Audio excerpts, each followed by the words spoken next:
Bienvenue au podcast de Drôlement Inspirant. Je ne sais pas si ça t'arrive parfois d'avoir peur de faire des erreurs ou de vivre du stress, d'avoir de la difficulté à prendre action, tu doutes de toi-même. Probablement que tu vis le nouveau concept qu'on vient tout juste de découvrir qui s'appelle l'anxiété. Donc, si ça t'arrive des fois de vivre ça, alors cet épisode est pour toi! Donc, le résumé de l'épisode, je vais te dire tout de suite, OK? À la fin de l'épisode, le résumé va être le suivant, ça va être prends action. Fait que si tu te dis, je vais écouter ça, il va y avoir des recettes miracles que je vais faire, puis sans aucun effort, je vais être capable de réussir à faire ce que j'ai envie de faire de manière super facile, sans prendre action, tu risques d'être déçu.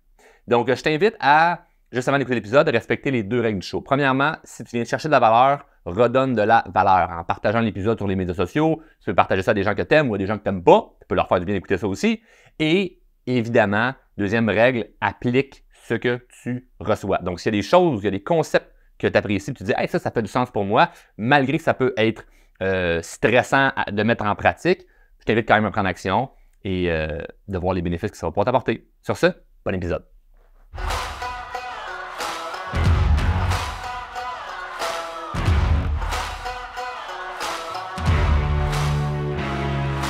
C'est drôle parce que la majorité des gens qui aspirent à avoir un certain succès ou réussir dans quelque chose qui les passionne, ne veulent pas partir de zéro, ils ne veulent pas faire des erreurs. C'est crissement absurde. C'est tellement, mais tellement bizarre de voir et de savoir que c'est comme tout le monde qui a réussi à faire quelque chose d'inspirant, on fait des erreurs, et tout le monde qui a réussi à faire quelque chose d'inspirant, on dû commencer et partir de zéro, mais moi, je veux pas partir de zéro, puis je veux pas faire d'erreurs, ou du moins en faire le moins possible. Mais c'est sûr qu'il y a des erreurs qui sont abrutis du genre, mais si je m'en vais vers le rivage puis je décide de foncer droit devant, je vais péter mon bateau, c'est une erreur, puis c'est niaiseux parce que je savais que je devais pas le faire. Mais quand tu fais des erreurs, parce que tu sais pas trop, t'es pas certain à 100% de ce que tu dois prendre comme décision, ou tu sais, t'as une idée sur quelque chose, puis tu te dis, je sais pas si c'est choix A, choix B que je devrais prendre. Mettons que ça fonctionne pas, tu peux pas t'en vouloir. Moi, ce que j'aime dire beaucoup, c'est je ne peux pas regretter une décision qui a été prise initialement avec une bonne intention. Lorsque je prends action pour quelque chose, au fond de moi, j'ai une bonne intention. C'est bienveillant pour les autres, pour moi, c'est pour éventuellement une réussite. Si ça ne fonctionne pas, là, qu'est-ce que tu voulais que je fasse de mieux ou de plus? Si j'ai mis toutes les chances de mon bord, puis que je prends une décision, je me dis, je fonce avec ça, je ne suis pas certain à 100% que ça va fonctionner, mais regarde, je le fais, puis ça ne fonctionne pas, qu'est-ce qui arrive? Il arrive deux choses. Ben, il arrive plein de choses, mais il en arrive deux principalement. C'est deux choses positives. De un, tu apprends. Parce que tout le monde le sait, hein? On apprend de nos erreurs. Tout le monde répète ça. Tout le monde, on apprend de nos erreurs. Ouais, tu apprends de tes erreurs, Nicole, mais tu ne vas pas en faire. Pas fort, là. C'est d'un ridicule, là. Tu sais qu'on apprend de nos erreurs, mais si tu en fais une, c'est la catastrophe. Ça n'a aucun sens. De un, tu apprends de tes erreurs si tu en fais. Et de deux, tu évites d'avoir des regrets. Puis ça, c'est le point le plus important, je pense. Moi, j'aime mieux dire, oui, j'aime ça, faire des erreurs pour apprendre. En fait, j'aime pas faire une erreur, genre comme je souhaite faire des erreurs, mais j'aime ça quand je fais une erreur puis que j'apprends quelque chose. Puis on a toujours à apprendre de nos erreurs. Mais j'aime encore plus me dire, regarde, je prends action parce que je refuse d'avoir le regret de ne pas l'avoir fait. Puis ça, pour moi, là, c'est tellement, mais tellement important de vivre avec l'idée que je veux pas avoir de regrets, OK? Moi, je veux pas vivre avec l'idée que j'ai pas essayé. Je m'en fous d'échouer. Je veux juste pas vivre avec l'idée que je n'ai pas essayé.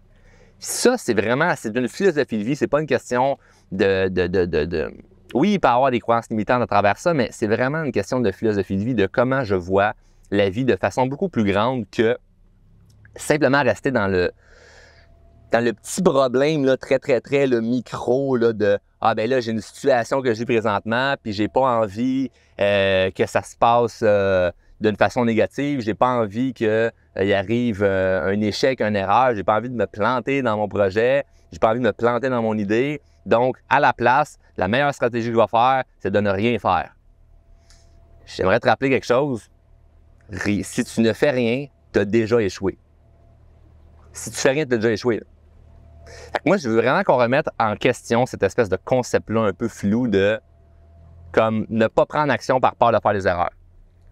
Parce que c'est quelque chose de spécial et que tu n'es vraiment pas seul à vivre et à devoir gérer ça, ce stress-là de « je ne vais pas faire d'erreur, je ne vais pas faire d'erreur, je ne vais pas faire d'erreur ». Tout le monde vit ça.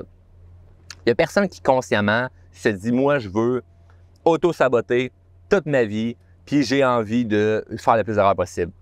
Il n'y a personne qui veut faire ça.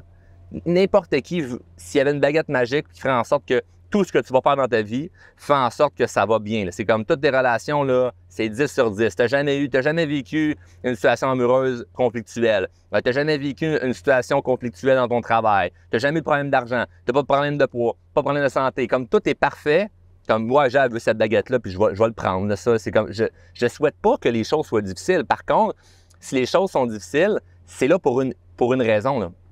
Ce n'est pas vrai que ce qui se passe de difficile ou l'erreur ou l'échec qui se présente là dans ma vie, c'est juste là de me faire chier. C'est pas vrai. J'ai à prendre de la hauteur là-dessus et j'ai des choses à apprendre de ça qui va faire en sorte que je vais pouvoir aller encore plus loin. Puis moi, je vais te pousser un peu plus ma réflexion, puis tout ce que je te dis, c'est juste ma façon de penser, c'est juste une opinion, c'est ma philosophie, c'est mes croyances. T'adhères ou t'adhères pas, là, c'est pas grave là, si tu dis, ben moi, je crois pas à ça, puis j'ai pas envie de penser comme tu penses, Charles. Moi, dans ma tête, c'est comme, si faire des erreurs, c'est grave. Correct. Reste dans ton illusion. Moi, t'amener dans mon illusion à moi, OK? Mon idée, c'est que chaque fois que je fais une erreur, je suis passionné de me dire comment ça va servir à mon avantage. Ça va être curieux de voir comment ça va servir à mon avantage. C'est sûr qu'il y a quelque chose en arrière de ça que je ne sais pas, mais je vais finir par découvrir juste par le pouvoir de rester plus positif. L'idée n'est pas de se dire comme « OK, je viens de me planter, j'ai lâché ma job et pour faire un projet d'affaires puis ça n'a pas fonctionné. Je suis tellement heureux de m'être planté. » C'est pas ça le point. Le point, c'est « OK, j'ai quelque chose à apprendre de ça. Peut-être que le projet en tant que tel, c'était pas un bon. Ou peut-être que je dois plus y aller en transition pour lâcher ma job parce que je suis stressé financièrement. Puis si je lâche ça et j'ai plus d'argent à mon compte, je fais plein d'erreurs, je fais plein j'oublie plein d'affaires. Il y a des trucs que tu vas pouvoir réaliser quand tu te trompes, quand tu te plantes. Quelqu'un qui vit une situation amoureuse difficile, comme l'avantage là-dedans qu'il ne faut pas oublier, c'est que ça te permet de savoir maintenant ce que tu ne veux plus. Fait qu'il y en a qui disent « Ah ben là, Colin, à cause de mon ex, à cause d'autres personnes, à cause de ci, à cause de mon boss. » Attends un peu, là. Grâce à ton ex, tu sais maintenant que « Oh, tel genre de comportement, tu veux plus ça dans ta vie. » Moi, ça m'était arrivé de rencontrer des gens, mettons, d'un point de vue professionnel, et de me dire « Je sens que cette personne est un peu malhonnête. J'aime pas ça. » Là, tu te rends compte après ça que ton feeling était bon. J'avais raison, la personne est malhonnête. Puis là, dans d'autres relations d'affaires, d'autres relations professionnelles, je vais saisir ça plus vite. Je vais faire comme, il me semble que la personne a un certain comportement ou des patterns qui me font penser à une personne avec qui j'avais des conflits dans le passé. Je vais m'arranger pour ne pas être en relation avec cette personne-là. Puis là, boum, tu t'évites un problème. Parce que tu en as vécu plein qui t'ont servi d'apprentissage. Donc, avoir peur de faire des erreurs, je peux comprendre et c'est naturel, on ne veut pas se tromper. Cependant, dans la grande majorité des cas, si tu te plantes, tu ne vas pas mourir. OK? Donc là, je sais, il y en a qui vont dire « Ouais, mais Charles, ça ne marche pas de même pour tout le monde. Le chirurgien qui opère quelqu'un à cœur ouvert, s'il fait une erreur, la personne va mourir. » Pas mal sûr que 99% des gens qui écoutent présentement ne sont pas des hosties de chirurgiens. OK? Fait que l'idée en ce moment, là, c'est qu'arrêtons de vouloir faire de l'idéologie là, de « Non, mais ça ne s'adresse pas à tout le monde. » Je sais, hostie, que ça ne s'adresse pas à tout le monde. Ce que je te dis, c'est que dans bien des cas, ça peut s'adresser à toi. Dans bien des cas, ça s'adresse à ta situation où de prendre action et que mettons que ça ne marche pas ce que tu as fait, ça ne fera pas en sorte que tu vas mourir ou que tu vas être malheureux à la fin de ta vie. Parce que les stats le prouvent et tout le monde le sait. Au bout de notre vie, on regrette plus les choses qu'on n'a pas faites que les choses qu'on a faites et qui est arrivé un échec. Comme tout le monde le sait. Comme le monde sur leur lit de mort, là, tu leur demandes « Qu'est-ce que tu regardes de ta vie? » Ils ne disent pas « J'ai fait telle erreur, je me suis trompé, je me suis planté. » Ils disent « Ah, j'ai pas essayé ci, j'ai pas essayé ça. J'aurais dû être plus courageux, j'aurais dû être plus brave, j'aurais dû me faire confiance, aller de l'avant, dire ce que je voulais. » Tu sais, moi, mettons, un regret que j'ai, puis c'est pas, je dors très bien avec ça, là, mais un micro-regret que j'ai, c'est quand j'étais jeune, vu que je manquais beaucoup de confiance en moi, j'abandonnais très, très, très rapidement dans les sports. J'abandonnais à l'école, c'est pour ça que j'ai jamais fini mon secondaire 5. J'ai abandonné à l'école, j'abandonnais dans les sports, j'abandonnais à peu près dans n'importe quoi. Et surtout, j'osais pas aller vers, surtout au secondaire, j'osais pas aller vers les filles. Puis il y en avait plein là, qui me tapaient dans l'œil, comme on dit. Je n'étais pas capable d'aller voir puis de leur avouer qu'elle me plaisait, puis ça te tente de sortir avec moi, coche oui, coche non. Puis je trouve ça plate parce que plusieurs années plus tard, je me suis rendu compte avec les médias sociaux qu'il y a plein de filles du secondaire qui m'ont réécrit pour me dire comme « Hey Charles, ben moi je te trouvais de mon goût. » Puis je me disais « Calique, pourquoi je me suis pas déniaisé, je peux aller les voir, tu sais? J'aurais pu vivre d'autres expériences, j'aurais pu vivre quelque chose de le fun, mais non, j'ai été tout mon secondaire célibataire, même pas, je comprends, il n'y a rien de sérieux vraiment au secondaire, là, quand c'est des petites chums et blondes, là, des amourettes là, de secondaire 2, secondaire 3, secondaire 5, là.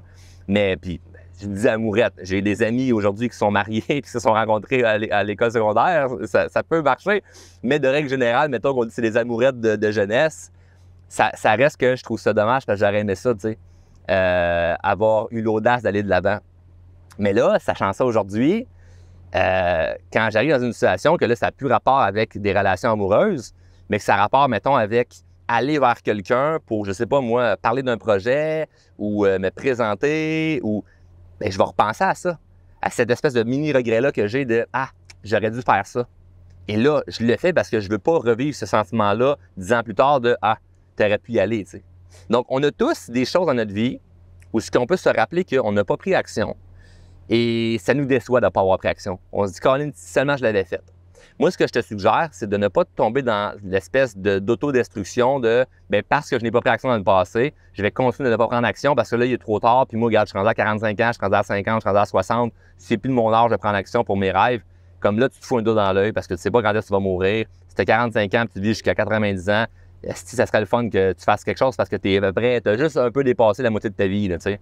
Ou non, tu es direct à la moitié de ta vie, tu sais. Donc, l'idée là-dedans, c'est peu importe ce que tu es présentement, c'est sûr que toutes les raisons vont être bonnes de ne pas prendre action par peur de se planter. Donc, si tu es jeune, tu vas te dire « Ouais, mais que je sois plus vieux ». Si tu es vieux, tu vas te dire « Ouais, mais si j'avais fait ça quand j'étais plus jeune ». Fait que le temps va toujours être mauvais. C'est assez rare qu'il y ait un parfait timing pour quelque chose. C'est très, très, très rare qu'il y ait un parfait timing pour quelque chose dans la vie. L'idée, c'est de se dire « Est-ce que je pense que ce que j'ai devant moi serait bien que je le fasse, ça serait bien que je prenne action avec ça? » Si la réponse c'est oui, je te conseille fortement de le faire, quitte à te planter. Parce que parfois, et ça c'est la magie de la vie, et c'est vraiment, c'est une façon de voir la vie, c'est pas, c'est comme ça pour tout le monde.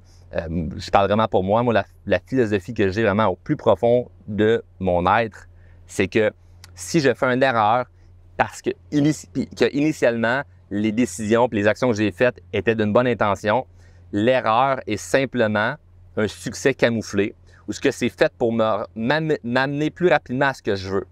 C'est juste que dans le présent, je ne comprends pas le sens que ça fait.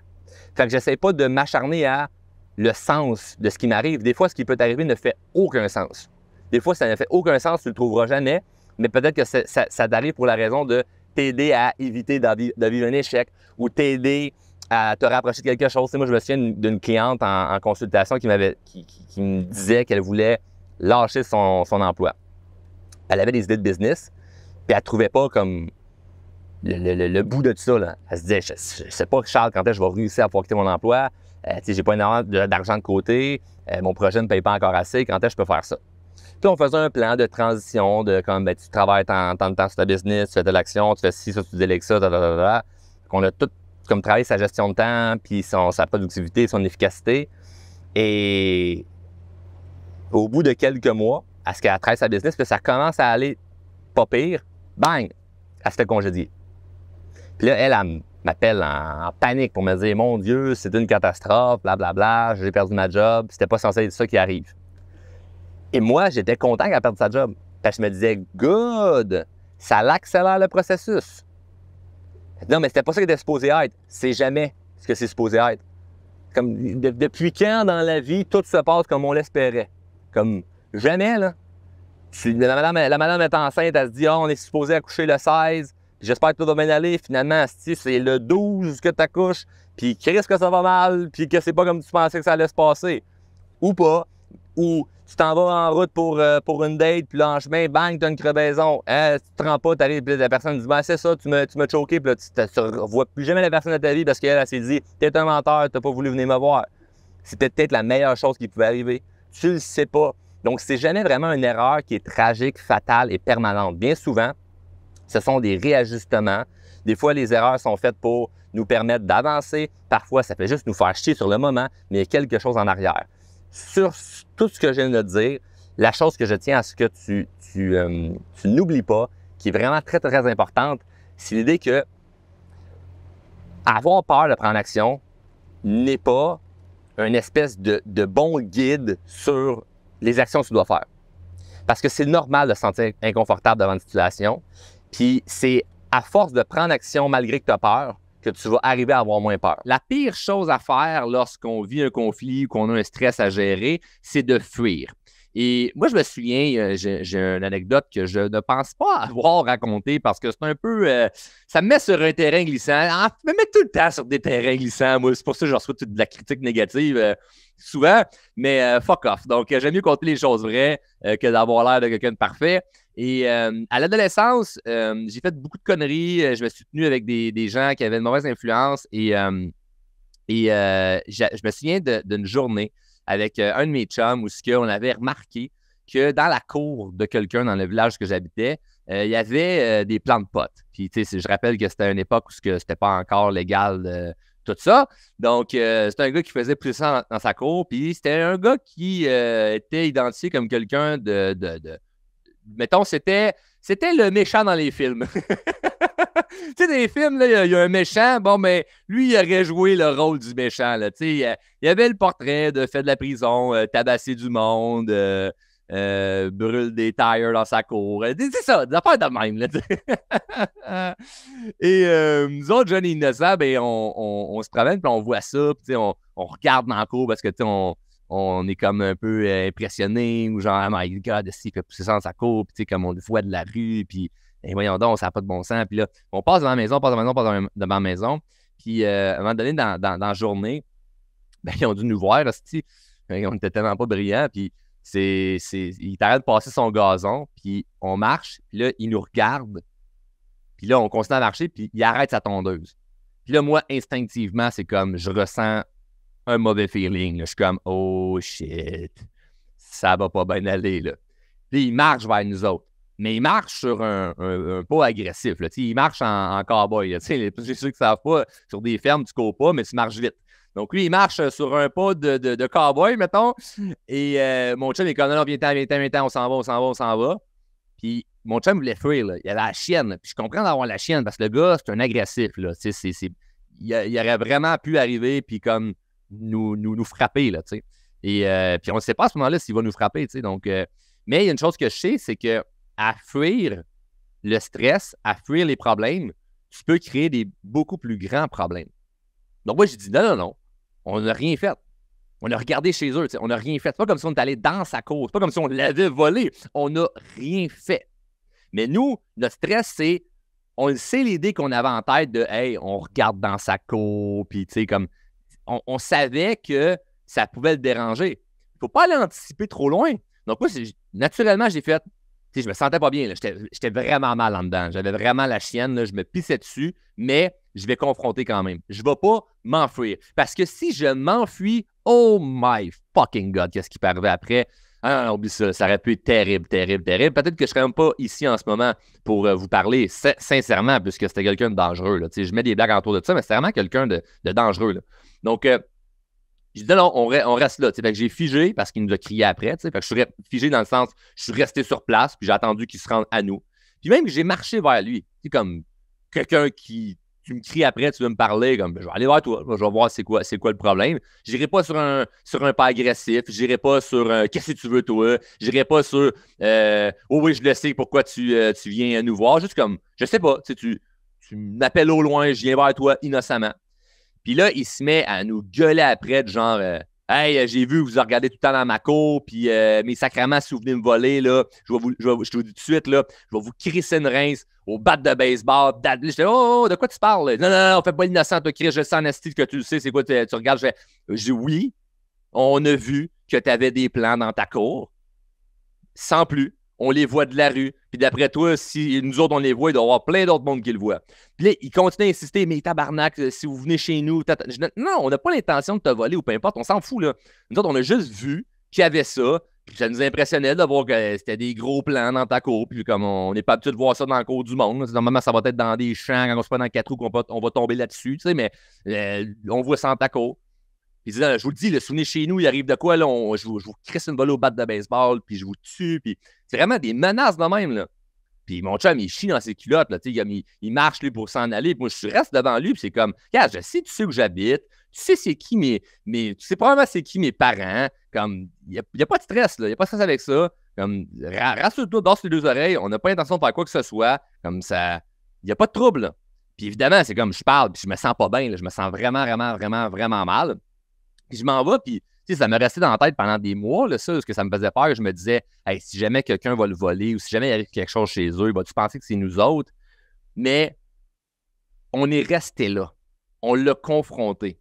On n'a pas eu peur de, ben je vais dire, je dis on, là, mais c'était plutôt j'ai pas eu peur de juste rester solide devant lui à dire comme, non, comme il n'y a pas, t'es dans le champ avec ton idée en ce moment. Là. Mais je comprends que tu viens de nous voir, mais t'es dans le champ présentement.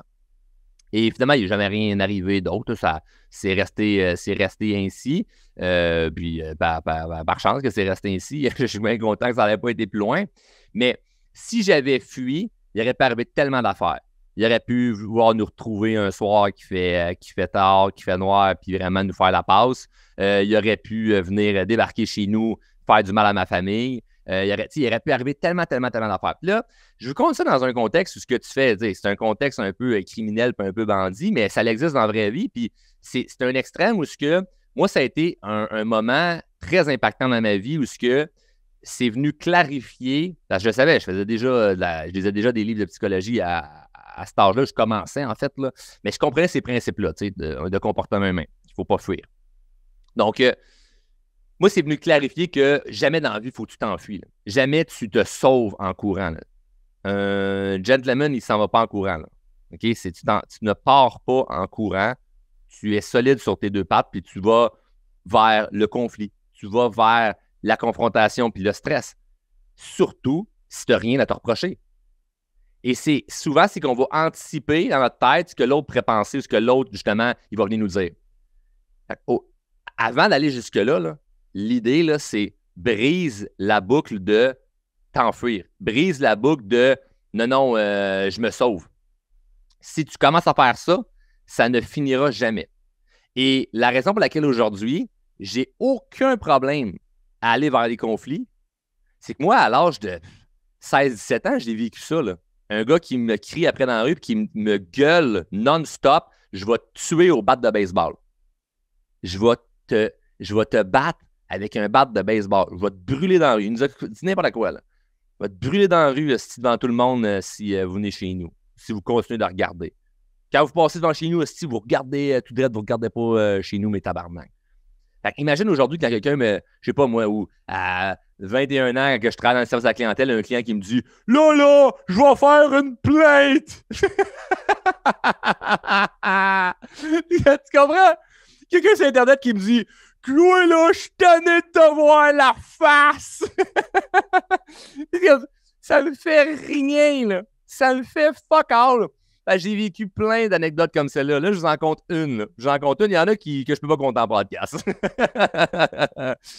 Sous les conseils de mon avocat. Non, je les passe, mais j'ai vécu tellement de situations stressantes que c'est comme.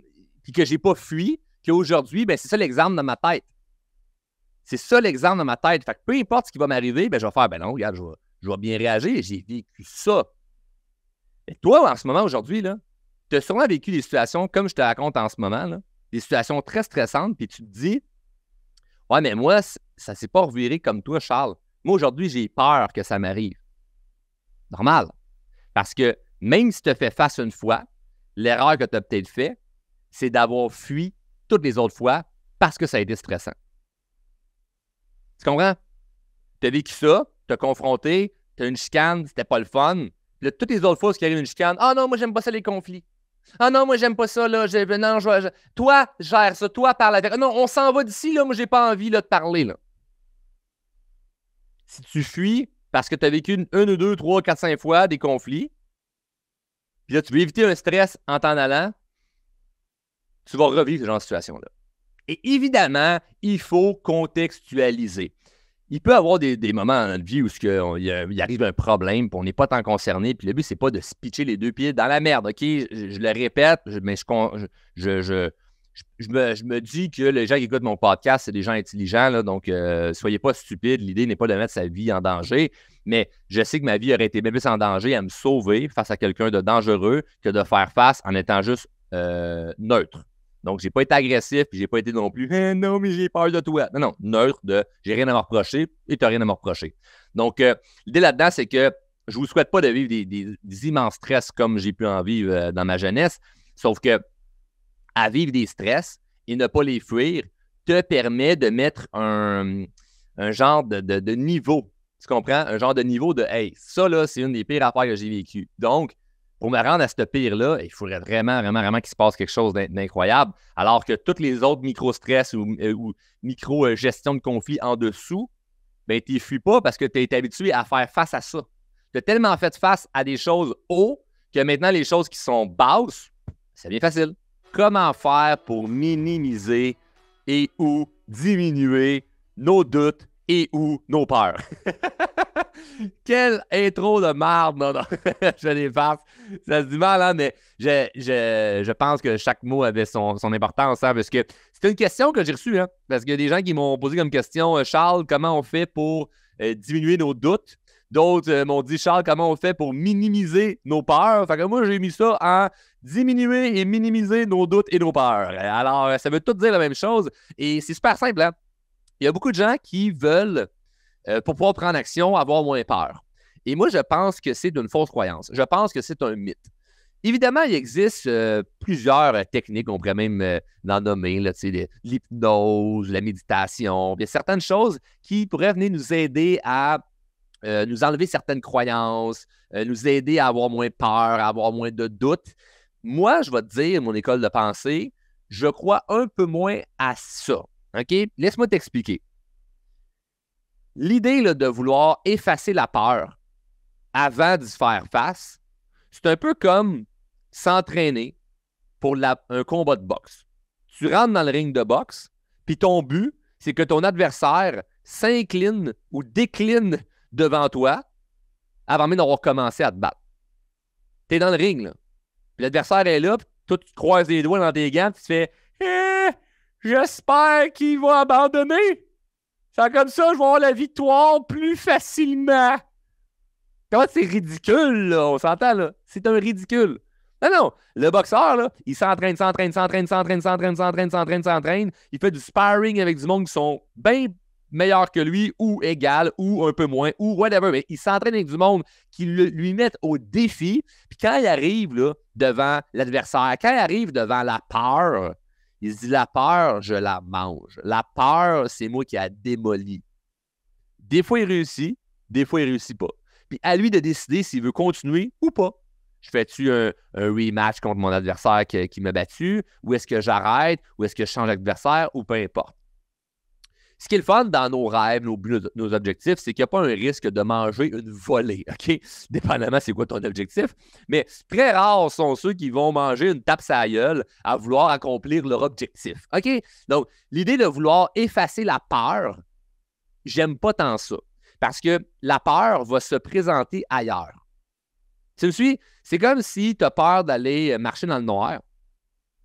Et à chaque fois que tu as l'occasion d'aller marcher dans le noir, tu y vas pas. Tu peux rater certaines opportunités de marche, on pourra dire. Puis là, tu attends tout le temps que ce soit le jour. Tu ne profites pas à 100%, tu comprends? Parce que si on te dit, OK, cette fois-ci, là, je vais y aller avec toi pour que tu puisses te sentir bien dans le noir. Là, tu y vas une fois, puis tu dis, ouais, c'était pas tant moins pire, j'ai pas tant aimé ça, puis tu y retournes plus jamais, ça ne fonctionne pas. Mais si tu y vas, tu n'aimes pas ça, mais tu sais que tu le fais pour une raison X. L'exemple est peut-être boiteux, là, mais on comprend l'image. Là. Tu y vas, c'est dur, mais bon, t'es allé. T'es allé battre la peur.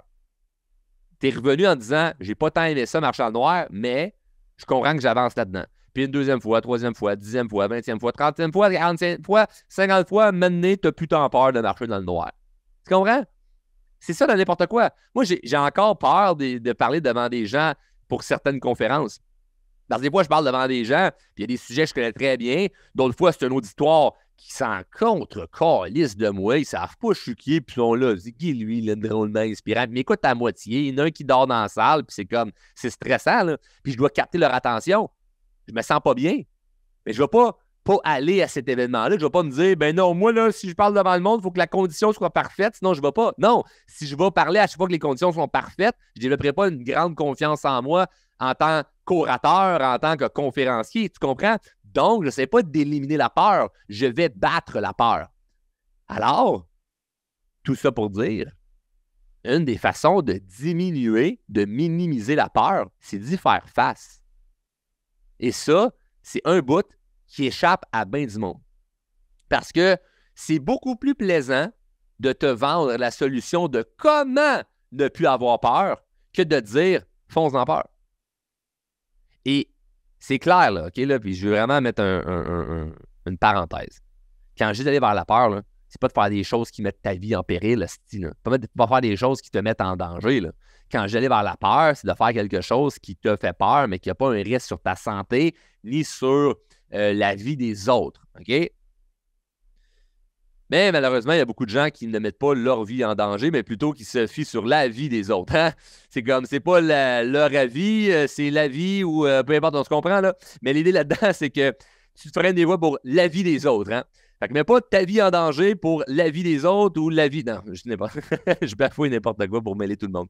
Donc, l'idée là-dedans, là, c'est d'être capable d'y aller, même si on a peur.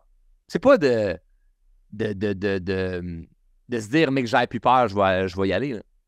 Puis souvent, c'est ça que je vois. Les gens me posent la question, Charles, comment faire pour diminuer la peur? Essaye pas de diminuer la peur, vas-y, puis tu vas voir que la peur va se diminuer parce que tu vas l'avoir fait.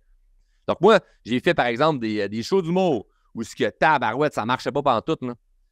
Le monde ne riait pas, puis c'était sorti de là, c'était lourd. La pire chose à faire, c'est de ne plus retourner jamais sur une scène parce que je me suis dit, ah, ça va être dur, j'ai eu peur, ou ça l'a fait mal. Non. Je prends l'échec ou je prends la chose qui m'est arrivée qui n'était pas le fun comme un apprentissage. OK, est-ce que ma préparation était parfaite? Ah non, c'est ça, je n'étais pas assez préparé. Le timing, quand j'étais l'affaire à tel moment, c'était-tu le bon timing? L'auditoire, c'était quel type de personne? C'était où? La pratique, j'ai-tu assez pratiqué? Qu'est-ce que j'ai mangé avant? J'ai-tu mangé avant? J'avais-tu bu de l'eau? C'est quoi, ma gorge était sèche? J'avais une mauvaise diction? Ben, peu importe. Je vais évaluer ça, pourquoi ça ne fonctionnait pas. Puis, ma peur ne va pas s'en aller.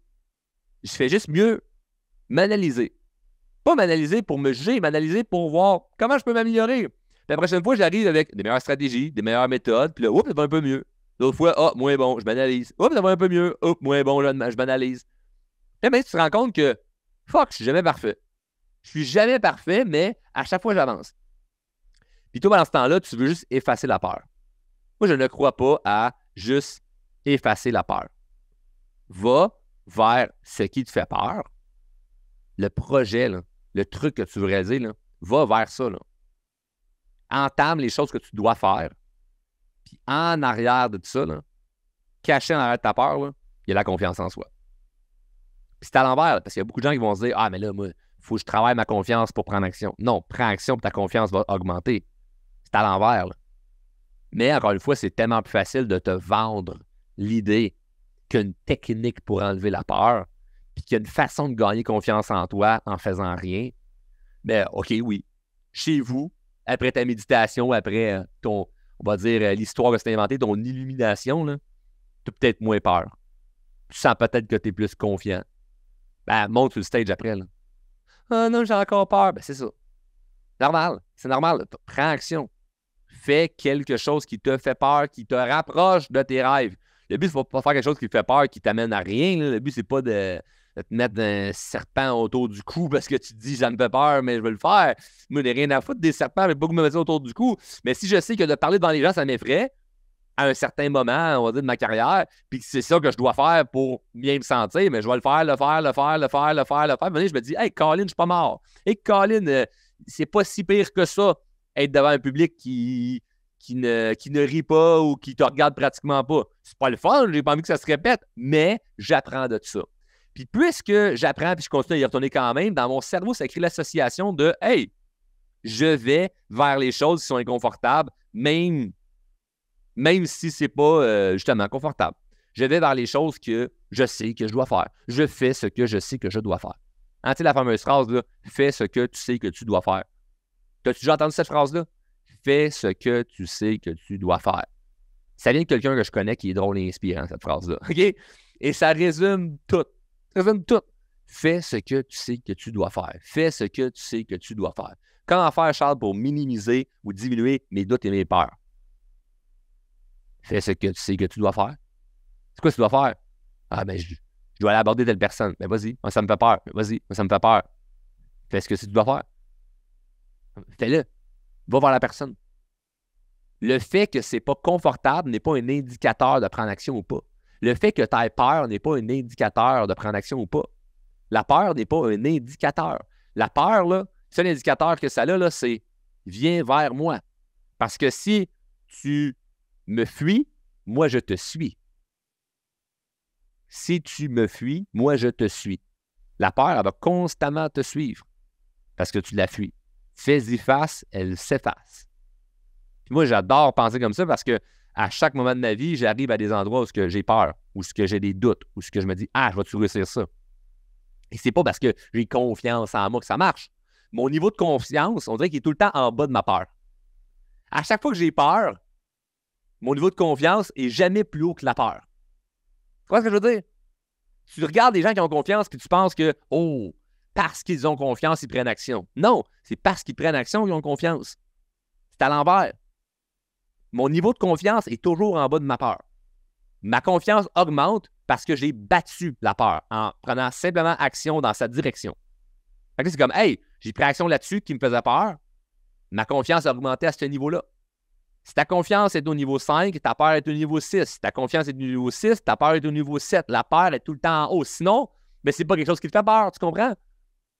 C'est pas quelque chose qui te fait peur. Sinon, ça n'a rien d'avoir confiance pour faire quelque chose qui te rend confortable. Moi, mettons, demain matin, je me fais inviter pour aller dans un tournoi de hockey. Je me sens inconfortable, je ne joue pas au hockey. Ben, je vais y aller pareil. Ben, je me dis, Colin, je me fais inviter, puis c'est une occasion de remettre des patins. Ça fait des années que je n'ai pas mis ça dans les pieds, puis je vais aller me dépasser. Mais quelqu'un qui fait 20 ans qu'il joue au hockey, il se dit pas, oh, moi, c'est un défi pour moi. Non, c'est pas un défi pour cette personne-là. Fait que, dans toute notre vie, puis là, la personne en passant pourrait avoir un niveau de confiance inférieur au mien, de règle générale. Mais dans cette sphère-là, c'est-à-dire jouer au hockey, ben, elle n'a pas besoin d'être confiante. Pas besoin d'être confiante, elle met ses patins et elle y va. T'es habitué là-dedans. Fait que ton niveau de confiance, de façon générale, n'est pas un indicateur très, très pertinent. Là. Ton niveau de confiance, le but de ça, là, c'est de toujours l'augmenter constamment dans plein d'affaires. Parce qu'à un moment donné, tu viens à avoir moins peur de plein de trucs parce que tu as constamment été confronté à la peur et tu as toujours été par-dessus la peur. Tu as toujours affronté la peur. Fait qu'il y a moins de choses qui t'effraient. Tu comprends? Fait que moi, il y a plein d'affaires qui m'arrivent et qui me font pas tant peur, qui me font pas tant douter parce que c'est des affaires que j'ai déjà surmontées dans le passé. Mais quand je la ressens, la peur, c'est parce que je suis à un niveau où je ne l'ai jamais surmonté, ce niveau-là. Un peu comme un jeu vidéo. Je ne suis pas un adepte des jeux vidéo, mais si à chaque niveau dans ton jeu, c'était aussi facile que le précédent, ton jeu serait crissement plate. Donc, le niveau, là, quand tu es rendu au niveau 80 dans ton jeu, si tu, avec ton petit neveu, tu décides de jouer au niveau 40, lui, il n'a jamais joué, il va trouver ça tough. Toi, t'es comme, ben oui, j'ai pas peur d'échouer mon niveau. Là. C'est facile. Il n'y a rien là. C'est sûr, tu es rendu au niveau 80. Tu es rendu au niveau 81, oh, il y a une petite difficulté. Là. C'est ça dans tout. Sinon, tu ne sentirais pas la difficulté. Alors, avoir peur, c'est tout à fait normal. Avoir peur, c'est même un... Je peux dire qu'avoir peur, c'est un indicateur d'intelligence. Les gens intelligents ont peur. Les gens intelligents doutent. L'erreur, ce serait de penser que les gens qui doutent ou qui ont peur, c'est les gens moins intelligents. C'est comme, ah, moi, man, moi, là, je suis tellement intelligent, là, j'ai jamais peur. Là. Non, si tu n'as jamais peur, tu es un danger, là. Si tu n'as pas peur de rien, tu es un danger pour toi et pour la société. Là. Tu peux faire des stupidités quand tu as peur de rien. Là. Les gens qui n'ont pas peur sont un danger. Là. Fait que le but, c'est pas d'avoir peur de rien. Le but, c'est quand tu as une peur et que tu sais que c'est quelque chose qui peut te faire avancer, de surmonter cette peur-là, ben, tu n'as pas le choix de le faire. Parce que c'est la seule façon, plutôt l'une des façons de pouvoir passer par-dessus ça, de pouvoir accomplir des choses. Et parce que l'événement, la personne, l'objet, le lieu, peu importe ce qui te fait peur de passer par-dessus, ton niveau de confiance grimpe avec ça en même temps. Parce que tu fais « Hey, j'ai réussi ça. Hey, j'ai accompli telle affaire. Je suis fier de moi. » Ton estime monte, ta confiance monte, tu te sens bien, puis tu élargis ta zone de confort. Puis c'est cool. C'est cool parce que le but, c'est pas constamment d'être à l'extérieur de ta zone de confort. Le but, c'est d'avoir une zone de confort tellement grande que plus grand-chose qui t'effraie. C'est pas que tu n'as plus peur, c'est que quand il y a une peur, tu la surmontes. Donc, c'est quoi la meilleure chose, Charles, pour diminuer ses doutes et ses peurs? Y faire face. Évidemment, il y a un paquet d'autres stratégies, un paquet d'autres affaires qu'on voit en formation. Cependant, ce que j'ai à dire aujourd'hui, c'est que s'il y a quelque chose qui te fait peur, fonce. Fonce vers deux choses. Fonce vers ta peur ou fonce vers nos programmes de formation qui pourraient t'aider à aller encore plus loin. Je rencontre plein de gens, surtout quand je travaillais dans le domaine de la vente automobile, qu'il y a des gens qui me disent « Ah, moi là, j'aime pas ça, moi, me faire donner de la pression. Moi, la vente à pression, pas capable. » Puis là, tu fais « Ben, si t'aimes pas la pression dans la vie, là, ça risque d'être difficile. » Et là, je te dis pas de tomber en amour avec la pression, puis il faut absolument être quelqu'un qui aime ça, travailler quand c'est dur, puis d'avoir de la pression tout le temps. C'est pas ça le point. Le point, c'est d'avoir des stratégies par rapport à qu'est-ce que tu fais quand tu es sous pression. Parce que tu te développes personnellement ou pas, comme j'aime dire, la vie t'envoie des défis de toute façon. Que tu fasses la croissance personnelle, que tu étudies la psychologie, que tu essaies de t'améliorer comme personne, tu vas avoir des défis autant que la personne qui ne semble pas vouloir évoluer comme être humain. Donc, ça serait peut-être intéressant d'avoir quelques trucs pour savoir comment mieux gérer la pression. Et la pression, ça peut être dans n'importe quoi. Et je ne t'arriverai pas avec des affaires clichés de genre « Je vais te donner le truc que Tiger Woods il fait avant de frapper une balle. » Tu fais comme ça, n'a pas rapport. Le Tiger Woods, c'est une légende, là, puis c'est comme souvent un surhumain ou genre Michael Jordan avant chaque partie de basketball faisait. C'est comme ça n'a pas rapport. Là. Je vais vraiment être très pragmatique par rapport à une vie normale. Comme monsieur, madame, tout le monde, tu vis une situation qui peut être conflictuelle, une prise de parole, un conflit que tu dois amener à quelqu'un, par rapport à un stress financier, n'importe quelle pression que tu peux avoir, c'est quand tu dois prendre l'action, puis il y a une pression, comment réussir à bien te préparer par rapport à ça, mais surtout comment réussir à bien le vivre. Et j'ai quelques exemples que j'aimerais ça te donner pour bien comprendre et mettre la table là-dessus. Il y a quelques années, j'étais allé en voyage avec des amis. C'était dans un resort en République dominicaine. On était quelques familles avec des jeunes enfants. Fait qu'on a décidé de partir ensemble parce que on se comprenait. En fait, c'était pas des vacances nécessairement, c'était plus une excursion parentale sur la plage. Là. Quand c'était déjà voyager avec des enfants, c'est ça, c'est plus une mission Navy SEAL là, en voyage que de dire je m'en vais me reposer sur la plage. Fait que, on est comme des familles, fait qu'on comprend que bon, lui, il a débordé sa couche, on se comprend. OK, lui au souper, il lance les ustensiles corrects. Fait qu'il n'y a pas de malaise entre nous autres. Tout le monde a des jeunes enfants. C'était super, puis sur le resort, il y avait un casino. Puis moi, je ne joue pas. À ce moment-là, je ne jouais pas. Donc, mes amis m'ont montré à jouer au blackjack. Et j'ai vraiment pris plaisir à apprendre à jouer au blackjack. Puis évidemment, c'est pas en une soirée que tu deviens un expert. Donc là, on joue un soir, j'apprends un petit peu, 2 soirs, j'apprends un petit peu, 3 soirs, j'apprends un petit peu. Ça reste comme ça. Les mois passent, ça arrive une fois de temps en temps que je m'en vais au casino, jouer avec un ami. Je download une application de blackjack gratuit sur mon téléphone, puis je joue une fois de temps en temps, juste comme pour essayer de m'aiguiser, puis m'améliorer là-dedans. Puis moi, je dis pas ça pour avoir l'air humble ou même me dévaloriser, mais je ne suis pas quelqu'un qui apprend nécessairement vite. Okay? Si vous écoutez le podcast depuis longtemps, vous êtes client chez Drôlement Inspirant, vous le savez, je suis un décrocheur scolaire, c'est pas pour rien. À l'école, j'avais énormément de difficultés d'apprentissage, puis aujourd'hui, j'ai développé des stratégies pour apprendre à apprendre, mais c'était pas inné en moi. Et ça reste que le blackjack, pour apprendre à mieux jouer, ben j'ai développé, évidemment, vu que j'avais un désir d'apprendre parce que j'aimais ça, ben j'ai réussi à apprendre.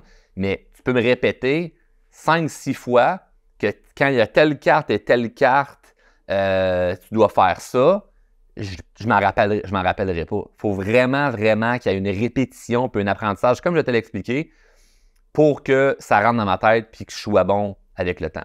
Ce qui fait qu'aujourd'hui, puis je le dis avec toute transparence et humilité, ce qui fait qu'aujourd'hui, je performe dans mon domaine et dans plusieurs sphères de ma vie, c'est vraiment la persévérance. C'est la constance et la persévérance. 2 mots très plates, très poches, que tout le monde comprenne, mais que ça veut un peu rien dire. Comment réussir à être persévérant. Je pourrais faire un épisode de podcast là-dessus, mais la persévérance, clairement, c'est quelque chose qui m'aide beaucoup. Bref, j'apprends un petit peu à jouer au blackjack et ça reste comme ça. Dernièrement, je m'en vais dans un événement pour une fondation. La fondation s'appelle la RT21, c'est le regroupement de la trisomie 21. C'est un regroupement que je trouve très, très, très le fun, qui vient en aide aux familles qui ont des enfants trisomiques. Et grosso modo, ils font des événements une fois de temps en temps pour ramasser des fonds. J'essaie de m'impliquer le mieux que je peux avec cet organisme-là, que je trouve très bien organisé, la structure, comment ils font ça, puis les gens impliqués là-dedans, je trouve que c'est toutes des belles et bonnes personnes. Donc, je m'implique comme je peux. Et l'un de leurs événements, c'est un tournoi de poker. Donc là, moi, 3 minutes, une affaire à la fois. Je ne peux pas apprendre le blackjack et le poker en même temps. Là, la tête va me sauter. C'est comme de dire, Charles apprend le mandarin et l'espagnol. Ça ne marche pas. Fait qu'à chaque année, il m'invite. Charles, attends-tu de... Fait qu'il y a une année, j'ai dit oui, mais pas pour jouer au poker, pour animer. Fait que j'animais. Puis ça, c'était dans quelques années, je pense que c'était virtuel qu'on l'avait fait. Fait que là, j'animais la soirée, puis tout ça. Fait que j'essaie de m'impliquer le plus que je peux, mais je ne vais pas jouer au poker. À chaque année, je leur dis, mettez donc une table de blackjack à votre événement, je vais y aller. Cette année, ils ont décidé de mettre une table de blackjack. J'ai dit, yes, j'y vais. Et la façon dont ça fonctionnait, c'est super simple. Je pense que ça coûtait 50$ pour entrer à la table. Et l'argent va directement à la fondation. Fait que c'est parfait, c'est ton don. Puis là, tu as des jetons. Puis tu joues, puis si tu accumules des jetons, bien, à X nombre de jetons, tu peux avoir... tu t'échanges ces jetons pour un coupon pour gagner un prix potentiellement. Donc, c'est un peu comme l'argent Monopoly. Là. C'est juste 50$, puis après ça, tu joues, mais tu as déjà beaucoup de jetons. Fait qu'il n'y a pas une pression de perte d'argent monétaire, puis tout ça. C'est juste comme, tu es là de toute façon pour la cause, puis si tu es là-bas, tu aurais donné de toute façon de l'argent. Puis là, tu sais que ce que tu vas donner, ça va aller à la cause. Fait que tu donnes 50$, ça peut être juste ça. Si tu as envie d'en mettre plus, ça peut être plus. Puis tu peux repartir avec un prix. Fait que moi, je m'assois à la table, tout excité, tout content. Le croupier s'installe. Le monsieur, il est croupier et DJ. Il s'occupe de la console de son pour la musique durant la soirée. Puis il est là avec sa table de croupier. Il a son petit verre de vin. Il a l'air d'un bonhomme de party, mais classe. Là. Il prend sa petite gorgée de vin, puis tout ça, puis il danse, puis il a du fun, il est content. Il est heureux d'être là. C'est quoi, il dit, on va avoir du fun, ça va être plaisant. Il y a des gens qui s'assoient à côté de moi et je le vois tout de suite. Par leur non-verbal, la façon qu'ils s'installent, comment ils sont, je le vois que ce pas des experts au blackjack. Puis je suis un débutant moi aussi, là. Je le vois qu'ils n'ont pas l'air très, très confortables. Eux, c'est comme, ils veulent rien savoir du poker, puis ils vont s'essayer à aller au blackjack. Fait que là, ils s'assoient. Croupier tourne les cartes. Puis le croupier est tellement fin, puis il voit tellement que le monde ne sont pas à l'aise, que lui, quand c'est au tour de tourner sa carte, il regarde les cartes, puis il fait « Ah, non, elle est pas bonne. Non, elle est pas bonne. Ah oui! » Puis il la met. Puis là, tout le monde gagne. Parce qu'il est riche. On s'entend. C'est un événement privé. Fait qu'il ne perdra pas sa job. On n'est pas au casino. S'il ferait ça au casino, il perd sa job et il se fait tabasser dans le parking. Mais là, c'est un événement privé, fait que c'est correct. Là, puis c'est tout pour la cause, puis tout ça. Fait que c'est bien correct. Mais là, après 15-20 minutes, là, le monde, eux autres, là, ils capotent. Là. Ils ont plein de jetons, ils gagnent, ils ont la dopamine là, de je gagne, c'est le fun, c'est le fun, c'est le fun. Puis moi, j'ai du fun pour être honnête. Je ramasse plein de jetons qui m'ont donné des coupons pour gagner des prix. Puis j'ai gagné d'ailleurs 2 prix. J'ai gagné plus en prix que ce que j'avais mis sur la table pour jouer. Hey, c'est cool. Mais avec le temps, je me dis, Colin, ça commence à manquer un peu de challenge, tout ça. C'est comme, je gagne quasiment à tous les fois. De temps en temps, ils ne trichent pas, puis soit tu gagnes ou tu perds, parce que là, c'est vraiment les vraies règles. À chaque fois qu'il me fait gagner, c'est le fun, mais il manque un peu de challenge. Mais le monde sont contents, là. Ils triplent, eux autres, c'est la plus belle soirée de leur vie. Là.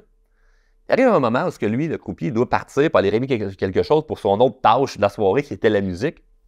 Fait que c'est un de ses collègues qui vient s'asseoir. Et lui, le collègue, décide qu'il n'est pas là pour faire des cadeaux à personne. Puis c'est bien correct parce que c'est le jeu. Pas censé tricher en arrière de la table pour faire gagner le monde. C'est le jeu. Et lui, il est vraiment dans la dynamique de je tourne les cartes, puis quand c'est à ton tour, c'est pas je vais t'aider, puis gars, selon le livre, tu devrais continuer de prendre notre carte, tu devrais arrêter. C'est comme, il te regarde, il attend que tu décides. Là. T'en mets-tu une autre ou t'arrêtes? Et là, je ressens là, autour de moi l'anxiété du monde qui monte. L'anxiété, elle monte à la table C'est fou, là. Genre, on ressent l'énergie, là. Il y a fuck all d'ésotérique dans ce que je t'explique, là. Quand tu es entouré de monde qui sont stressés et anxieux, tu ressens le stress et l'anxiété. Donc là, les gens ne savent pas quoi faire, ils ne comprennent pas, là, ça les stresse. Donc là, ils se tournent vers, évidemment, la personne qui est la moins stressée. Moi. Et là, je deviens, tout à coup, l'expert du blackjack pendant un instant. Parce que je suis le gars le plus calme et le moins stressé. Fait que là, je me mets à s'il y a des conseillers, puis ben, je pense que tu devrais prendre notre carte. Là, je me mets à les aider. Et là, moi, ça me fait du bien parce que si la personne gagne, ben, je suis content de la personne. La personne perd, ben, des fois, il n'y avait rien à faire. C'est pas juste une question de stratégie, le blackjack, c'est aussi une question de chance. Donc, je vais essayer de les aider. Puis là, moi, je me ramasse comme, hey, je suis bon là, au blackjack. Là. Je suis un expert. J'aide le monde là-dedans. Puis à un moment donné, le croupier super gentil, il revient. Et là, tout le monde, oh, enfin, vous êtes revenus. On va pouvoir continuer à gagner. Fait que là, lui, il fait gagner tout le monde, puis ça reste comme ça. Et toute la soirée, c'était ça. Un in and out de lui et l'autre. Puis à chaque fois que c'était l'autre, le monde stressait raide. Puis ils n'aiment pas leur moment. Puis quand c'est l'autre, hey, là, c'est le fun, puis c'est le party. La soirée passe. Quelques semaines passent. Quelques mois passent. Je pars en croisière avec mes enfants. Le soir, pendant que les enfants sont couchés, ça donne que sur le bateau de croisière, il y a un casino. Moi, je me dis, hey, cool, je vais aller jouer au blackjack. De toute façon, moi, je suis rendu un pro de blackjack. J'ai coaché du monde au blackjack. Je suis bon, là. J'ai gagné beaucoup de jetons.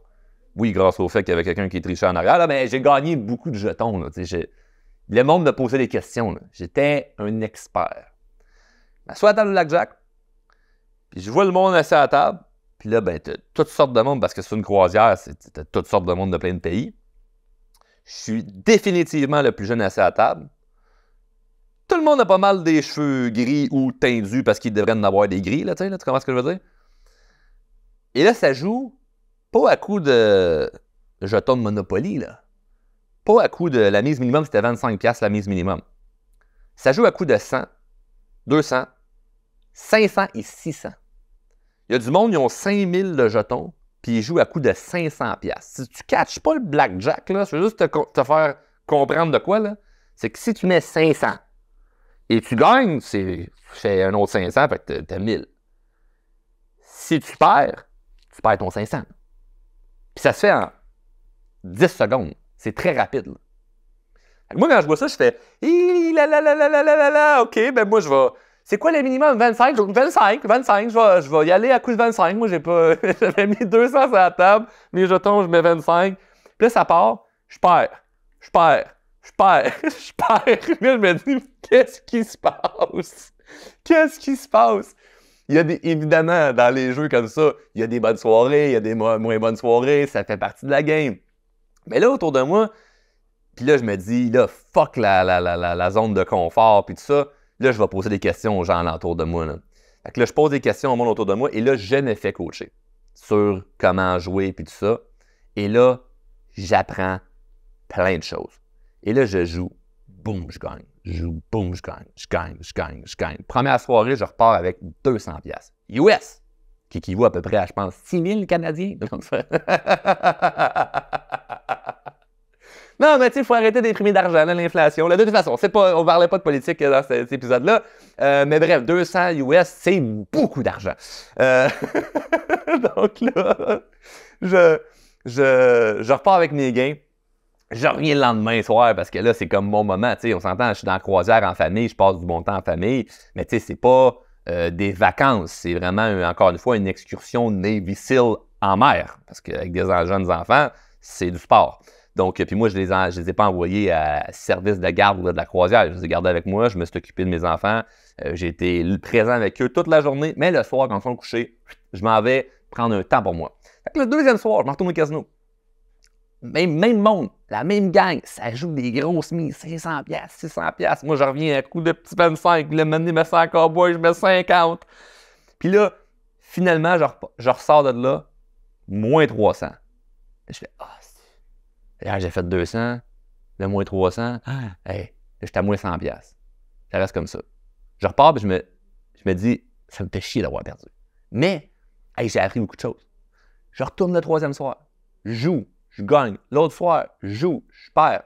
Finalement, longue histoire courte, chaque soir que j'étais là, les mêmes gens jouaient et les mêmes gens me coachaient. J'étais vraiment en mode, si je suis sûr de ce que je dois faire, je vais le faire. Si je ne suis pas sûr, je demande aux gens à côté de moi.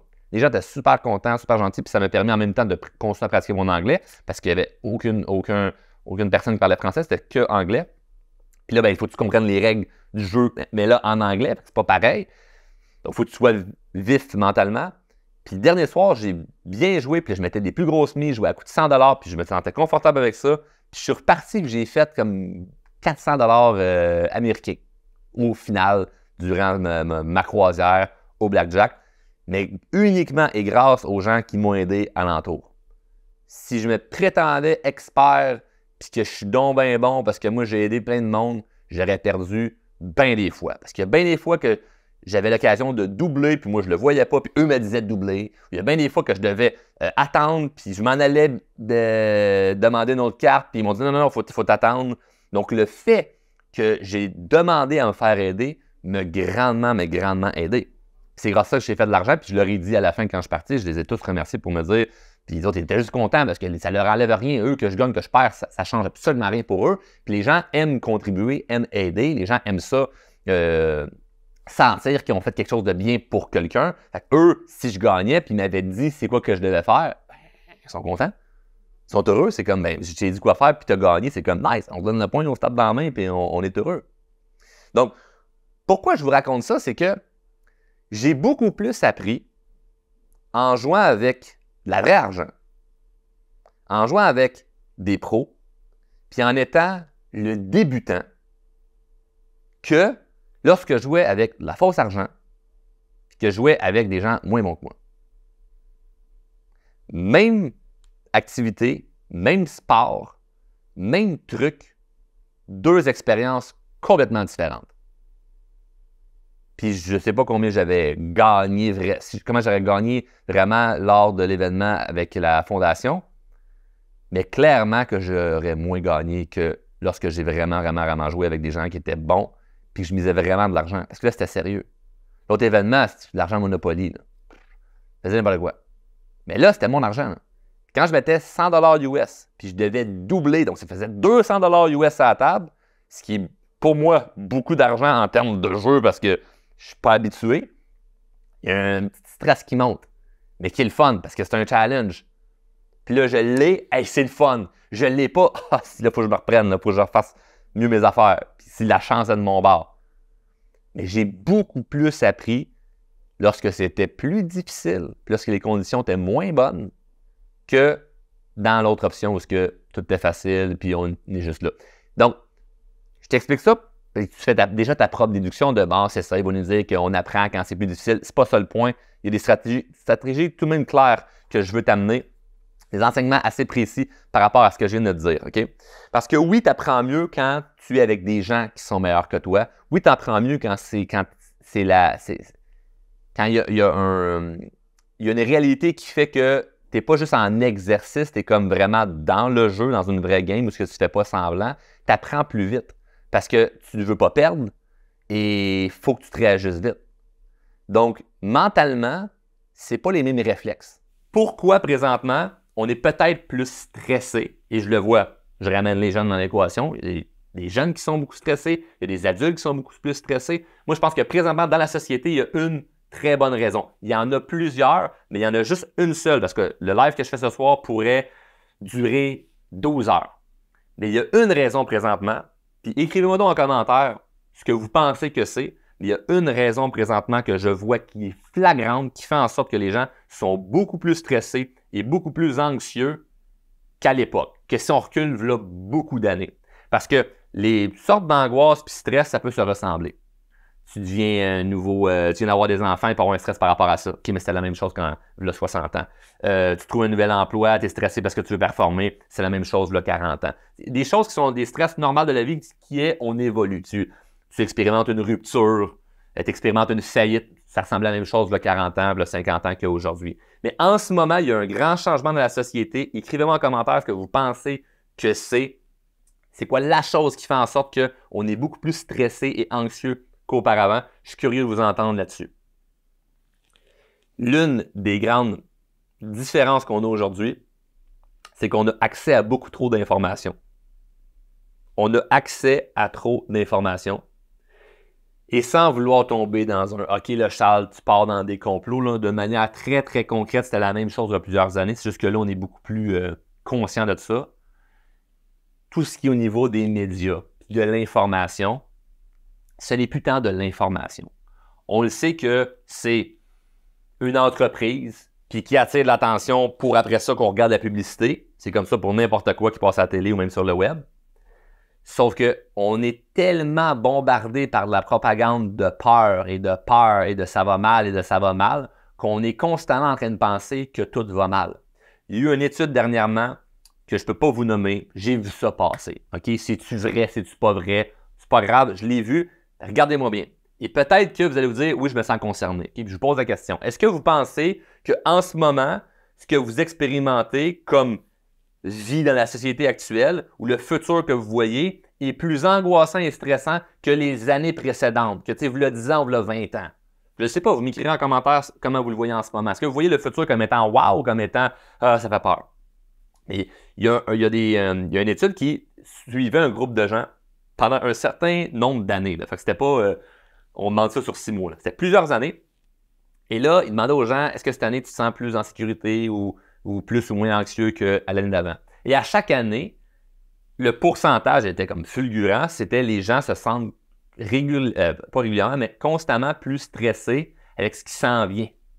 C'est comme à chaque année, ah non, mais l'année passée, c'était bien moins pire. Là, ce que je vis en ce moment, c'est vraiment, vraiment, vraiment pire. Fait qu'il y a une espèce de peut-être d'illusion là-dedans, mais il y a aussi beaucoup de tout ce que tu vois et t'entends t'influence. Fait que si tu es constamment en train de voir que ça va pas bien dans le monde, qu'il y a des guerres, qu'il y a des faillites, qu'il y a récession, inflation, toi tu vas mal, puis ça va pas bien dans le futur, puis là tu regardes un poste d'économie, c'est comme dans les prochaines années, il va y avoir ça qui va mal aller, puis ça qui va mal aller. Dans quelle posture tu te mets pendant ce temps-là? As-tu envie d'accomplir tes rêves? As-tu envie d'avoir des objectifs? As-tu envie d'accomplir des choses qui font du sens pour toi? C'est comme, ben non, à quoi bon? Moi, j'aimerais ça, moi, m'acheter une demeure en Floride. Ben là, si je regarde ce qui se passe, c'est comme, ben jamais je vais acheter une demeure en Floride sur le bord de l'eau. Voyons donc, l'environnement, les niveaux d'eau montent. Les banques continuent à te financer un terrain en Floride, puis les compagnies d'assurance continuent de t'assurer. Ça a l'air que les autres sont bien sécures avec ça, mais on dit que ça monte. Techniquement, le terrain sur le bord de l'eau en Floride, pas un bon investissement à aller là, si la terre va pas bien. Fait que si j'écoute les nouvelles puis je veux acheter en Floride, c'est vraiment pas un bon investissement, là. Techniquement. Fait que j'achèterais pas, finalement. OK, mais là, finalement, j'aimerais ça m'acheter une maison ici. Ben, les taux d'intérêt sont bien trop hauts, ça marchera pas, faut que j'attende. Je vais attendre pour ça. OK, j'aimerais ça faire. Tu sais même plus où tu t'en vas si tu fais juste te fier à l'information toujours qu'on a. Auparavant, on n'avait pas accès à autant d'informations. Mais là, suivez-moi bien. Je ne vais pas juste dire « Ah, les médias sont méchants. » C'est pas du tout ça le point. Le point, c'est que si tu es juste conscient que la majorité des informations qu'on nous envoie, ce n'est pas pour nous informer, mais capter notre attention, tu comprends différemment. Parce que tu n'es plus piégé par le « Ah, ça donne pas l'air intéressant » ou « Ah, ça donne pas l'air à faire peur, puis là, je vais aller écouter. » Parce que c'est sûr que si je vous annonce toujours des bonnes nouvelles, on va se dire, ben là, c'est le fun, tant mieux, mais sans plus. Mais si on arrive avec des mauvaises nouvelles, des trucs qui font peur, il ne faut pas que je manque ça. Il faut que je sache ce qui se passe en ce moment.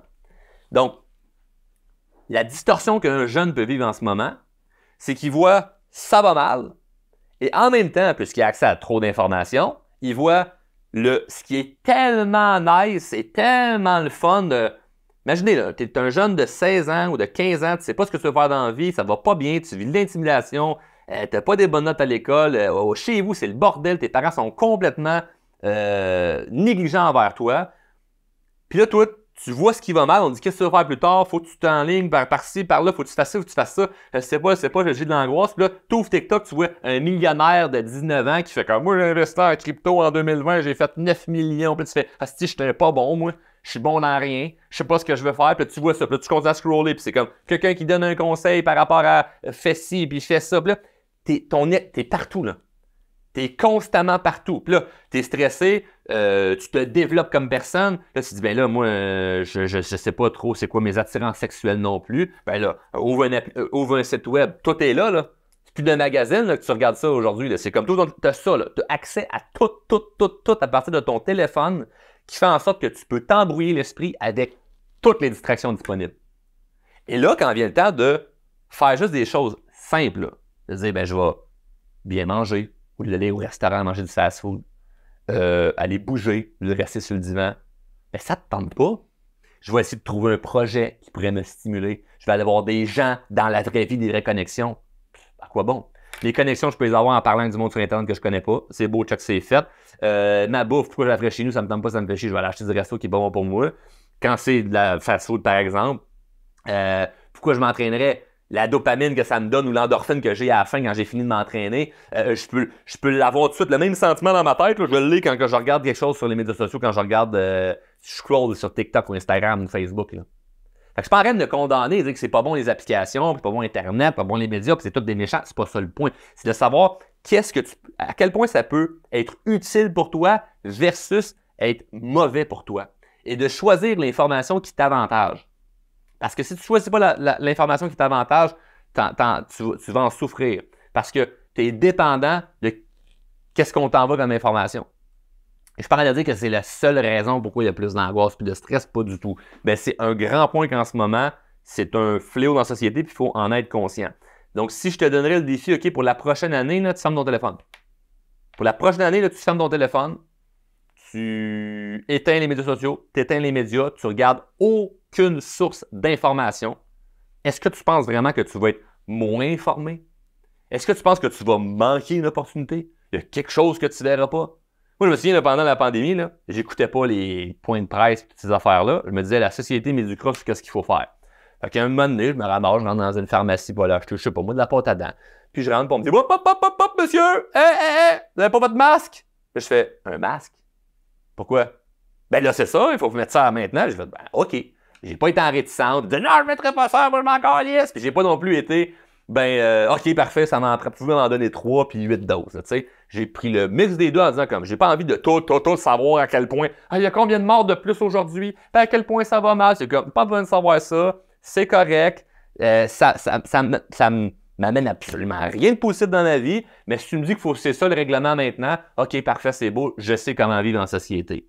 Donc, on me l'a appris, tu sais. Fait que tu vas rien manquer à juste fermer la télé, puis fermer peut-être certains vidéos ou trucs que tu vois sur Internet qui ne te servent pas. Fait qu'il y a un beau truc là, sur TikTok ou Instagram, même Facebook, là, qui est, tu pèses dessus une vidéo ou une photo, là, puis tu mets bloqué ou pas intéressé, puis on te le remontre pas.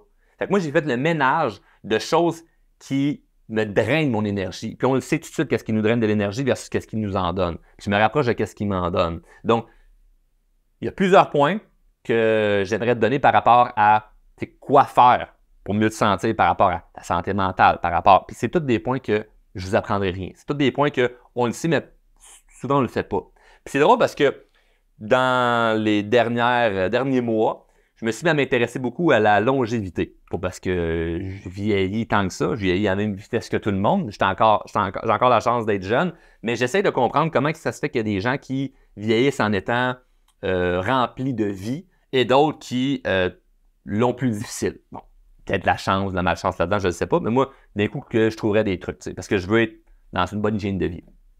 Puis il y a 5 choses que j'ai découvert, 4-5 choses que j'ai découvert, qui est autant bon pour la longévité que pour ta santé mentale et comment tu te sens présentement. C'est tout interrelié. Le premier point, c'est justement l'information qu'on nous envoie. Je t'ai déjà parlé. Le cliché, par exemple, je ne sais pas s'il y a des gens qui nous écoutent là, de l'Europe, là, mais au Québec, il ne faut pas dire pour en Europe, mais au Québec, on le voit facilement, le cliché de le monsieur qui a 88 ans, puis qui travaille encore, puis qui s'en va dans le bois, puis qui va à la chasse, puis il est encore actif, ça va pas payer ses affaires. Versus l'autre qui a 10 ans de moins, il est assis devant la télé avec la manette, puis il n'y a rien qui se passe. Il a pris sa retraite, il n'avait aucune passion, il n'avait rien de sa vie, c'était travailler, puis là, il ne fait plus rien, puis là, il a sa manette, puis là, il dépérit. Puis c'est triste parce que peut-être que vous pouvez vous voir certaines personnes que vous connaissez. Vous dites, ouais, c'est vrai, moi, j'expérimente un versus l'autre. Et on le voit, là, la personne qui est juste stackée devant la télé, comment. Puis c'est pour d'autres raisons également. C'est pas juste parce qu'elle écoute de la mauvaise information, c'est parce que l'information négative, il y a autre chose là-dedans, dont les autres points que je veux vous faire suivre. Deuxième point, on le sait tous, c'est de bouger. Moi, si je ne m'entraînais pas, je ne bougerais pas, je pense que je serais constamment en dépression. Sincèrement. Ou je serais stressé vraiment là. Juste aujourd'hui, quand j'ai vu des mauvaises nouvelles qui m'ont inspiré de faire un live, quand j'ai vu toute la liste de défis que j'ai accomplis, quand j'ai vu les réponses en courriel, les demandes en courriel que je reçois, plein de choses à faire, j'ai des employés en vacances, j'ai des trucs que je dois régler, demain j'ai plein de choses que je dois faire, j'avais une certaine angoisse au fond de moi. Je me sentais stressé au fond de moi. Et c'est drôle, j'ai pris action vers ce que je sais que je dois faire, comme je le répète tout le temps, fais ce que tu sais que tu dois faire.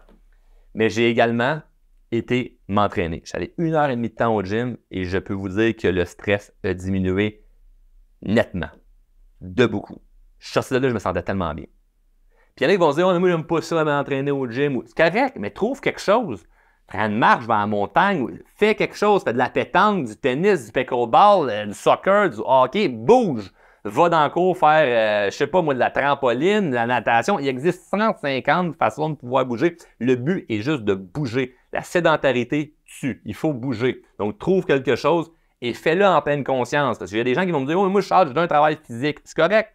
Mais quand tu travailles physiquement, c'est pas la même chose que quand tu vas bouger avec la pleine conscience de tu fais ça pour ton bien-être. Il y a une nuance entre les deux. Donc, moi, il y a des journées où je marche beaucoup parce que avec les enfants, on va dehors, on fait du 4 roues, on fait plein d'affaires. Puis le soir, quand je reviens, puis tout le monde est couché, bien, tout le monde est couché. Ma conjointe est à la maison pareil, je ne sais pas les enfants dormir puis je me pousse de la maison. S'il y a quelqu'un pour garder les enfants pendant qu'ils dorment, ben moi, je m'en vais prendre une marche, juste pour être en conscience que, OK, là, je prends de l'air, je respire avec pleine conscience que je remplis mes poumons, puis je vide le stress que je peux avoir en ce moment par rapport à quelque chose qui me préoccupe ou peu importe. Puis là, je vais juste prendre de l'air. Bien, c'est vraiment différent être dans une activité, un mouvement par rapport à une obligation, un travail ou quelque chose que tu le sais pas que tu es en train de faire quelque chose versus je m'en vais consciemment faire quelque chose qui n'est pas pour mon bien-être. C'est pour ça que j'aime l'entraînement physique. Mais vous n'êtes pas obligé. Le but, c'est juste de bouger. Troisième point, la nutrition. On le sait tous. J'apprends rien à personne. Je me dis, OK, oui, tu sais ça. Tu dis des affaires qu'on sait déjà. Oui, mais tu le fais-tu? Tu le fais-tu vraiment? Moi, je suis tanné de voir des gens dire, je le sais, mais je le fais pas. Savoir et faire, c'est deux univers complètement différents. Et autant dans la longévité que pour notre santé mentale au quotidien, l'alimentation a un grand poids, là. Donc, moi, ce que j'ai remarqué qui m'a aidé, c'est d'étudier par rapport à la nutrition. Parce qu'on n'a pas d'éducation par rapport à la nutrition. Zéro. Fuck all. OK? Il y a plein d'affaires qu'on pense qui est bon, qui n'est pas bon. Puis encore une fois, on a tellement d'informations qu'on peut tomber vers un changement drastique. OK, mais là, finalement, c'est keto, c'est vegan, c'est juste carnivore, c'est ci, c'est ça. Ah, mais une petite poutine de temps en temps, c'est pas grave. Là, le but n'est pas de rentrer dans quelque chose de c'est ça la nouvelle science, c'est ça la nouvelle affaire, je ne jure que par ça. Il y a beaucoup de gros bon sens par rapport à si tu démarres juste avec l'idée de j'ai envie de me sentir plus vivant. Bon, mais qu'est-ce que tu peux faire en lien avec la nutrition pour te sentir plus vivant? Fait que moi, je n'ai rien à vous vendre comme diète ou truc ou qu'est-ce que moi je fais. J'expérimente avec le fait d'étudier puis voir que quand je mange ça, comment je me sens. Quand ça fait 6 mois que je mange de telle façon, comment je me sens. Puis de le tester parce qu'on le voit d'une manière très flagrante que les gens qui prennent plus soin d'avoir une nutrition plus équilibrée vivent mieux et plus longtemps. Ils sont généralement plus heureux. C'est pas check, je mange bien, tout va bien. Ça fait juste partie de l'équation. C'est une variable dans l'équation. Ensuite, quatrième point, le sommeil. Optimiser son sommeil. Imagine, je ramène les jeunes qui se couche à 4 heures du matin, qui se réveille, regarde son téléphone, puis après ça, il a de la misère à se rendormir le soir parce qu'il regarde encore son téléphone jusqu'à 4 heures du matin avant de se coucher. C'est sûr que ça ne l'aide pas nécessairement dans sa joie de vivre. On s'entend? Même chose pour l'adulte qui dirait, ben moi, je considère que j'ai quand même un pas pire sommeil. Oh, mais à quel point tu peux l'optimiser? Donc moi, pendant des années, j'ai fait de l'insomnie. À un moment donné, j'ai amélioré ça, je commençais à mieux dormir. Aujourd'hui, j'ai des jeunes enfants, fait que là, ça ne pas encore au départ.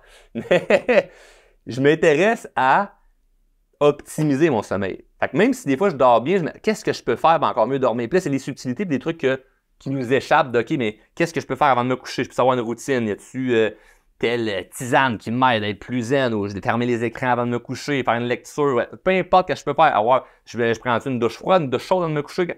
Qu'est-ce que je peux expérimenter moi-même sans tomber dans des clichés de gourous qui nous disent ah, fais ci, fais ça, c'est ça la nouvelle science, c'est ça la nouvelle étude, c'est ci, c'est ça. Qu'est-ce qui fonctionne pour moi? Puis je continue d'expérimenter. Pas trouver la recette parfaite, mais je continue d'expérimenter qu'est-ce qui peut m'aider le plus mon sommeil parce que je le vois de manière fulgurante que si j'ai bien dormi, si je me sens en forme, ça change toute la game dans ma journée, je suis capable d'accomplir beaucoup plus. Et le 5e point, qui est le point numéro 1 que j'ai découvert par rapport à la longévité, OK, et également pour la santé mentale, c'est d'avoir une vie sociale. Maintenant, il y a des nuances là-dedans. Mais le point, c'est que les gens qui ont été dépressifs là, pendant, par exemple, la pandémie, là, ce qui venait le plus les chercher, c'était « je me sens seul ». Pas voir de monde, pas parler à personne, je me sens seul. Rappelez-vous, là, cette période-là où si vous étiez vraiment seul, comment vous vous sentiez? C'est horrible, là, le sentiment de se sentir seul. Donc, d'avoir une vie sociale. Maintenant, est-ce que c'est juste d'avoir une vie sociale? Non, vous allez me dire, Charles, il y a des célébrités qui ont plein de gens autour d'eux, mais ils finissent par faire l'acte irréparable, puis ils s'enlèvent la vie, puis pourtant, il y avait plein de gens autour d'eux. Tu vois, OK, mais il y avait d'autres nuances alentour de ça, mais ils se sentaient seuls. Mais d'avoir une vie sociale qui est vraiment épanouissante, ça change beaucoup de choses. J'aime dire, la qualité de ma vie est étroitement reliée à la qualité de mes relations. Moi, j'ai l'opportunité de dire, ou la chance de dire que j'ai vraiment un bel entourage. Par contre, ce n'est pas les fruits du hasard. Je l'ai choisi, il y a des gens que j'ai dû mettre de côté, il y a des gens que je me suis juste un petit peu retiré, mais tous les gens qui m'entourent, j'ai choisi à chaque jour de les avoir dans ma vie. Et tout dernièrement, j'ai fait un exercice que je vous partage, où ce que j'ai écrit sur une feuille quelles sont les personnes qui m'élèvent le plus en vibration. C'est qui les gens autour de moi là, qui me font sentir vraiment le plus. Quand je suis avec eux, je me sens vivant, là, je me sens positif. Quand je les vois, je suis content, puis quand je les quitte, je me sens vivant. Parce que les gens que tu peux voir, tu te sens content, mais ça devient un peu plus lourd, tu sais. Et sans jugement, c'est pas ça c'est bon, ça c'est pas bon, puis il y a des gens que je mets de côté. Je n'étais pas du tout là-dedans, c'est comme j'ai un bel entourage. Mais qui, en ce moment, je pourrais voir plus? Puis il y a peut-être des gens que je vois un peu moins. Puis je me mets à faire la liste, puis j'écris. Puis il y a des gens que j'ai vus une fois.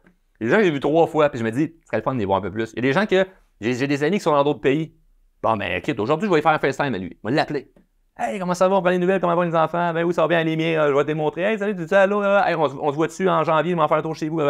Tu parles avec, tu te rapproches de gens qui te font te sentir encore plus vivant. Fait une vie sociale qui t'élève vers le haut, ça fait une grande, grande, grande différence. Maintenant, évidemment, que tous les points que j'ai mentionnés ce soir sont des choses évidentes, sont des choses assez concrètes et il n'y a pas de miracle. Fait que je ne suis pas là en train de vous dire « Ah, voici l'ingrédient magique qui fait en sorte que si tu ne te sens pas bien, tu vas mieux te sentir. » Par contre, si tu écoutes encore, tu te dis « Moi, je ne me sens pas bien », c'est clair qu'il y a quelque chose dans tout ce que j'ai dit que tu ne sais pas ou que tu as mis de côté. Le problème, c'est le fameux savoir et ne pas faire. Parce que quelqu'un qui se sent un peu plus déprimé, puis qui va dire « Non, mais là, Charles, moi, ça ne marche pas de même, c'est pas parce que je vais mieux manger ou mieux me sentir. » Ben, fais-le pas, puis expérimente encore ce que tu vis. Continue d'expérimenter ça. Je te dis pas que faut que tu suives ce que je t'ai dit. Je te dis juste que moi, je l'ai essayé, j'ai vu plein de monde l'essayer et mes 12 dernières années de croissance personnelle, à voir des gens puis à étudier tout ça, me démontre qu'on se sent plus vivant quand on fait ça. On se sent un peu mieux quand on fait ça. Est-ce qu'il y a des gens qui il va y avoir autre chose à aller travailler? C'est clair. Parce que sinon, ce serait trop facile. Mais généralement, ce que je remarque, c'est qu'on attend de prendre action vers quelque chose qui est compliqué pour nous parce qu'on se dit la solution est sûrement compliquée. Alors que des fois, il y a des solutions simples à des problèmes compliqués, mais c'est trop aberrant pour nous de se dire, ben là, si la solution était simple à un problème qui est compliqué, je l'aurais fait depuis longtemps. Fait que j'ai vu beaucoup de gens rester dans le déni, puis rien changer quand c'est du gros bon sens, quand il y a des choses qu'ils peuvent faire qui fait 100% du sens, qu'on est tous d'accord. Es-tu d'accord, Charles, que une vie sociale, c'est important? Oui, check. Tu le fais-tu? Non, pas vraiment.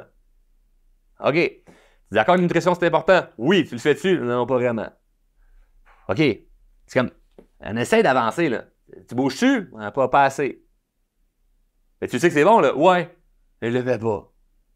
C'est juste du gros bon sens. Fait que, imagine si tu te donnes un défi, là. 2024 arrive bientôt, là. Dis-moi en 2024, là, je vais me sentir à jour. Là. Je vais me sentir là, que j'en ai le cadran à jour, là, puis je vais passer une belle année. Là.